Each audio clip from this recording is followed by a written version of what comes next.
Outra janela que eu preciso falar para vocês, na verdade, é uma complementação ou é uma diferente ensonação do apical quatro câmaras. É a mesma técnica que eu vou usar, então o paciente está de novo, decúbito lateral esquerdo, braço para cima, o meu transdutor está lá na ponta do coração apontando para o ombro, para a escápula do outro lado, mas conforme eu mudo um pouquinho a minha inclinação, geralmente eu deito um pouquinho mais meu transdutor, eu posso enxergar essa imagem aqui.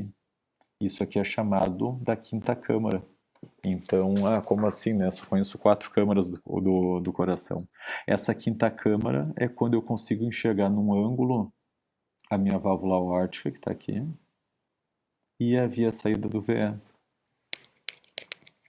De novo, montando aqui a imagem, né? Tá aqui meu índex, então as cavidades para cá são as direitas, eu tenho aqui o ventrículo direito, não mais do que 2/3 do que o esquerdo. Aqui está o nosso septo interventricular, aqui está o nosso ventrículo esquerdo, aqui está a nossa mitral, que aparece nessa parte do vídeo, depois ela some. Aqui está meu átrio esquerdo. Aqui a gente tinha falado antes, né, tem a nossa aorta descendente, que também aparece por aqui. E aqui assim eu tenho minha válvula aórtica e a minha via de saída do VE. Essa janela da quinta câmara vai ser super importante quando o pessoal quiser medir débito cardíaco, quando quiser medir até velocidade de saída da aorta, é isso aqui que eu vou precisar enxergar para fazer as medidas da velocidade, a chamada VTI, a integral da velocidade do sangue que sai por aqui, é nessa janela que eu vou medir. Aqui ainda eu tenho o átrio direito e aqui a válvula tricúspide, né, pulmonar. Uma das últimas janelas, já estou quase acabando aqui para vocês, é a janela subcostal. Né? A gente conversou sobre ela na semana passada, a gente entra bem, né, embaixo do gradil costal, embaixo do processo tifoide. Eu deixei até uma referência aqui para dizer, ó, essa janela não é minha, essa imagem não é minha, mas eu gostei porque o autor mostra às vezes como pode ser dramático. E digo para vocês, a gente faz, né, nos acadêmicos, faz até nos próprios residentes, é desconfortável fazer esse exame, então a gente tem que, a gente tem que fazer, mas tem que ter um cuidado, porque a gente sabe que não é nem um pouco agradável essa compressão que a gente faz nessa região para obter a imagem. O bom dessa imagem é que essa imagem é extremamente prática. Essa imagem não exige que eu faça decúbito lateral nos pacientes, então para nós que trabalhamos em UTI, em ventilação mecânica, ela fica muito prática, ela é muito útil. Da mesma maneira, eu não tinha falado essa questão da ventilação mecânica, mas vocês imaginem, né? Se é difícil fazer o eco num paciente em ventilação espontânea se ele não está em decúbito lateral esquerdo, imagina no cara que está em ventilação mecânica e está com PIP, o quanto que isso vai influenciar e vai atrapalhar para a gente conseguir fazer uma imagem de maneira adequada. Então, muitos autores defendem que o intensivista talvez vai ter que aprender a se defender mesmo nessa janela, porque essa janela vai nos permitir fazer avaliações pontuais que são importantes. Ela não é uma janela que te dá boa definição para mensurações, mas é uma janela que para tu reconhecer estruturas ou reconhecer problemas é muito prática, então pode ser uma janela muito relevante para o dia a dia de vocês, ainda mais para quem está começando. A ideia é bem essa, né? Eu pego o transdutor e vou colocar ele, vou aprofundar uns 2, 3 centímetros por baixo do processo tifoide, apontando para cima, apontando para o queixo do paciente. E a imagem que eu vou ter vai ser essa aqui. O que acontece? Eu uso o fígado, que de novo né, é um órgão muito amigo do ultrassom, como meio de condução. E de baixo para cima, né, do fígado para cima, eu consigo ver as estruturas. Então, primeiro eu vou ver as cavidades direitas e depois as cavidades esquerdas. De novo aqui destacando a vantagem dele, né? Posição supina, ou sem dúvida é muito mais prático, muito mais fácil fazer um paciente supino, quem está em ventilação mecânica, do que está lateralizando e tudo mais. 2 a 3 centímetros do chifoide, direciona para o ombro esquerdo, o transdutor fica o marcador apontando ali para as 3 da tarde, mais ou menos uns 20 centímetros de profundidade vai ser o nosso suporte ecográfico. E o que eu vou enxergar é isso aqui. Aqui eu tenho o órgão sólido, que é o fígado, né, o que acontece? A gente usa o fígado como amigo do ultrassom para conseguir fazer uma imagem melhor e essa imagem que eu vou fazer do coração. Então eu tenho as cavidades direitas, que vão estar mais próximas ao fígado, e as cavidades esquerdas, né? De novo, eu estou olhando de baixo para cima. E essa aqui é a representação do que a gente vai enxergar. Isso aqui é uma imagem de mundo real, né? Fígado está aqui, Átrio direito está aqui, tricúspide está aqui, ventrículo direito está aqui, átrio esquerdo está aqui, mitral está aqui e ventrículo esquerdo está aqui. Uma ótima janela para avaliar se o paciente tem derrame pericárdico ou não. É uma janela que me permite ter uma ideia da proporção ventrículo direito, ventrículo esquerdo, para saber se tem algum problema do VD. É uma janela que é mais limitada para fazer mensurações e tal, mas que resolve bastante problema do dia a dia. De novo aqui mais uma demonstração de um subcostal, né? Chama um subcostal 4 câmaras. Aqui eu tenho o fígado, ventrículo direito, né? As cavidades direitas ficam mais próximas ao fígado que às esquerdas. Aqui está o septo.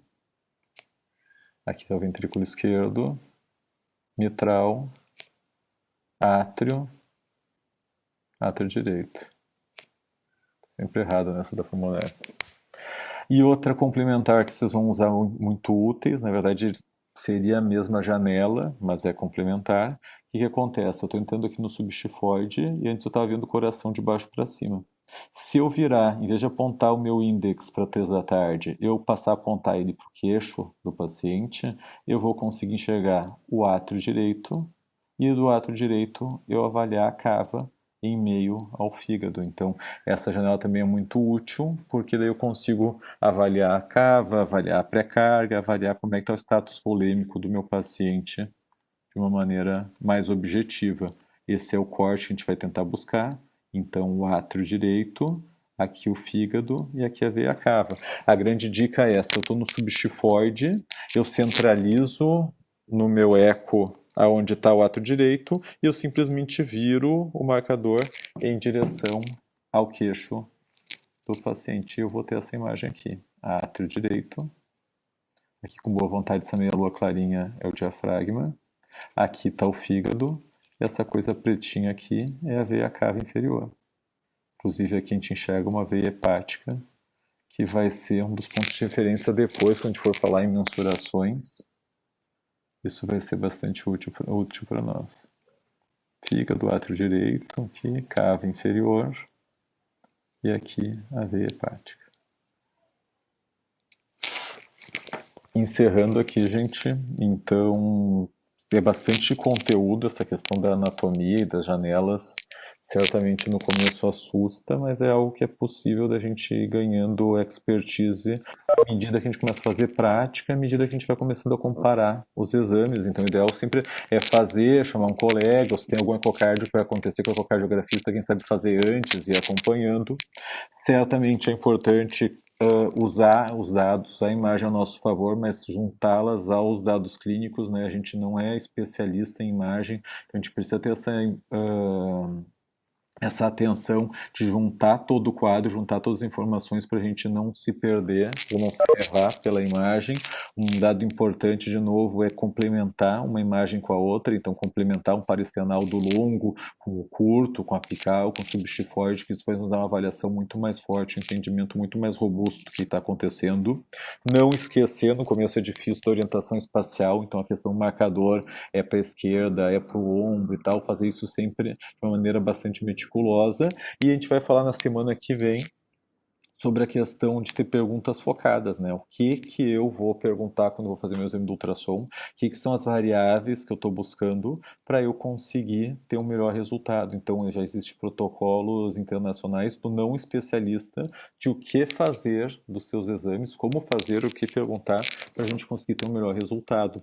A gente está, inclusive, essa é uma surpresa, que a gente está em negociações para ver se tem outros colegas que vêm me ajudar agora nessa função do ecocardio, para vocês terem visões de diferentes intensivistas e diferentes especialistas para a gente ver como melhor usar essa ferramenta. O resumo da minha aula de hoje basicamente esse aqui. Eu achei essa figura muito boa, porque ela simplifica bastante. São 4 janelas, na verdade são 3 janelas que a gente fala que vai usar, que são as janelas paresternal, apical e subxifoide.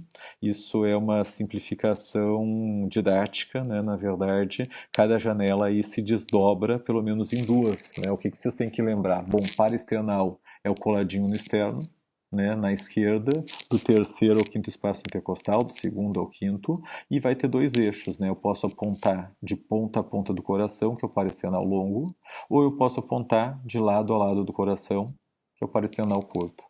Feitas essas imagens, eu vou descer lá para a ponta do coração, para o ictus cordis, para ter a visão apical, que acontece de duas maneiras. Eu posso ter esse aqui, que é o apical 4 câmaras, ou eu posso inclinar mais um pouquinho e ter a quinta câmara, que é a via de saída do VE, para fazer mensurações hemodinâmicas. E a outra janela que é muito útil é essa aqui, a subchifoide. Eu entro de baixo por cima, por debaixo do gradil costal. Eu uso o fígado como meio acústico para ter uma boa ideia do coração. E além de eu conseguir ver o coração dessa maneira com 4 câmaras, se eu virar meu transdutor, em vez de estar apontando para as 3 da tarde, apontar para o queixo do paciente, eu vou conseguir ver a veia cava e fazer mensurações hemodinâmicas. Agradeço a vocês, sei que é bastante conteúdo. Semana que vem a gente vai estar falando então do uso dessas janelas, tá? Que eu até não atualizei, então na semana que vem a aula é do protocolo de focos, né? De que perguntas fazer e como respondê-las. Agradeço a todos e até o domingo que vem.